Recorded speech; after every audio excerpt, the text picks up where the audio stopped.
Setelah acara tahun baruan di rumah Pak RT, Bu RT memanggilku.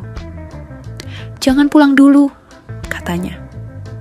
Kata beliau, mumpung besok libur, jadi begadang aja di rumah Pak RT, sampai pagi juga gak apa-apa.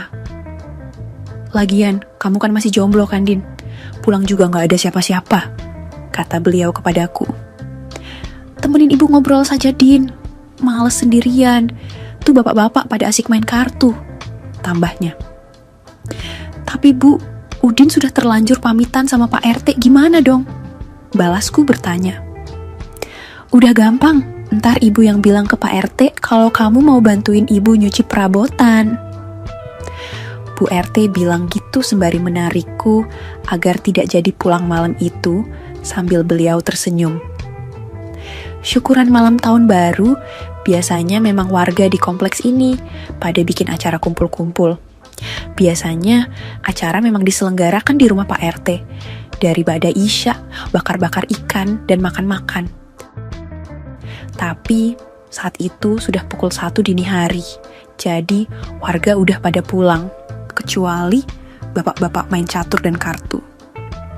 Para muda-mudi juga udah pada jalan-jalan gak tahu pada kemana, sehingga rumah Pak RT mulai sepi. Sejak acara makan-makan, emang Bu RT tuh beberapa kali seperti cari perhatian ke arahku di depan. Terus, pas selesai makan prasmanan, aku naruh piring ke dapur dan ketemu Bu RT. Beliau menyapaku. "Din, kok cuma dikit makannya? Awas lo di kosan kan gak ada yang masakin kamu," ujar Bu RT. "Makanya cepetan cari pendamping dong. Sayang lo ganteng-ganteng jomblo, hihihi," sambung beliau. Rupanya beliau mancing gitu supaya tahu aku ini sudah punya kekasih atau belum. Jadi, ku jelaskan saja kayak aku ini barusan putus sama kekasihku, gara-gara aku belum punya kerjaan yang tetap. "Kan, wanita bukan hanya butuh gantengnya, Bu, tapi butuh isi kantong juga, hahaha," jawabku. Lalu kata Bu RT, "Aku salah. Wanita tuh bukan cuma butuh uang loh, Din, tapi juga isi celana. Hihihi," katanya. "Ya kayau yang itu semua lelaki pasti punya, Bu.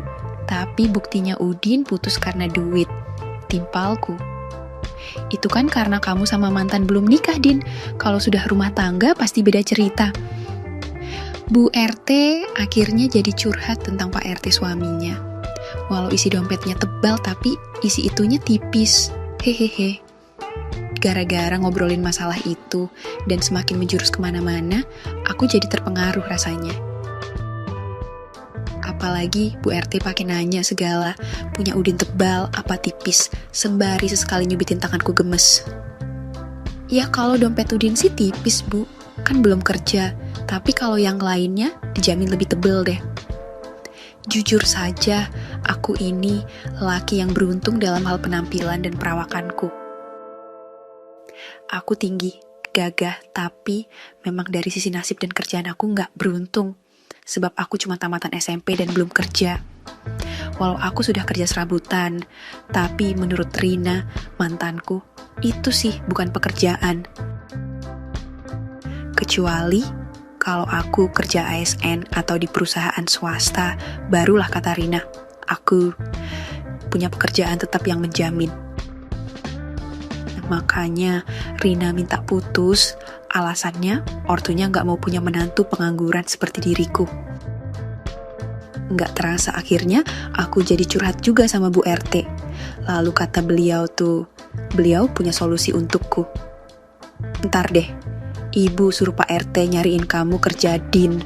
Tapi ada syaratnya loh, Din," kata Bu RT ramah. "Wah, makasih Bu. Pasti kalau Udin gajian akan saya berikan sebagai tanda. Terima kasih," jawabku senang.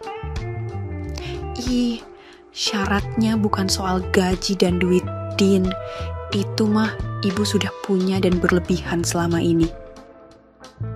"Bukan soal akademik juga, Din, tapi syaratnya yang entuh tuh kasih buat Ibu," jawab Bu RT. Wajah Bu RT memandang ke bawah sembari tersenyum, menunjuk yang entuh tuh. Lalu beliau nampak tersipu. Bu RT Rahmi usianya sudah 42 tahunan. Istri Pak RT Ibrahim ini lumayan cantik dengan postur bagus. Sementara aku jomblo berusia 30 tahun, bujang lapuk. Tentu saja tawaran Bu RT menggembirakan. Sebenarnya, sejak makan malam tadi, Bu RT sudah sering ngasih kode kepadaku. Tapi, aku kan khawatir. Jangan-jangan aku kegeeran dan malah bisa jadi kacau nantinya. Tapi, setelah Bu RT jujur mengatakan akan maksud tersembunyinya tentang yang entuh, ya aku pun dengan senang hati bilang siap, Bu. Mumpung Pak RT sama bapak-bapak lain lagi asik main kartu dan catur din, kita tuh sekarang aja ya. Wah, jangan deh, Bu. Udin khawatir ketahuan kalau sekarang, kan masih ramai banget di depan. Sebenarnya, aku sih sudah kepingin juga, tapi mana mungkin dilaksanakan. Gimana kalau ketahuan orang? Bukannya mendapat pekerjaan, aku malah bisa dapat masalah dilaporkan ke pihak berwenang. Ya udah, kalau gitu besok sore kamu kesini ya, Din. Besok kan Pak RT ada rapat tuh, kata Bu RT. Baik, buat besok sore, Udin datang lagi. Sekarang pamit pulang ya, biar gak ada yang curiga, Bu. Iya deh, Din. Tapi beneran, besok datang ya. Ibu akan siapin yang spesial deh, katanya tersenyum seneng. Singkat cerita, besok sorenya jam 5-an, aku sudah rapi dan langsung ke rumah Bu RT yang jaraknya di gang sebelah kosanku.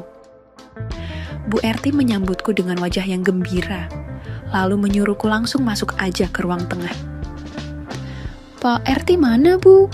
Apa jadi rapatnya? Tanyaku setelah aku duduk dan disuguhkan teh hangat.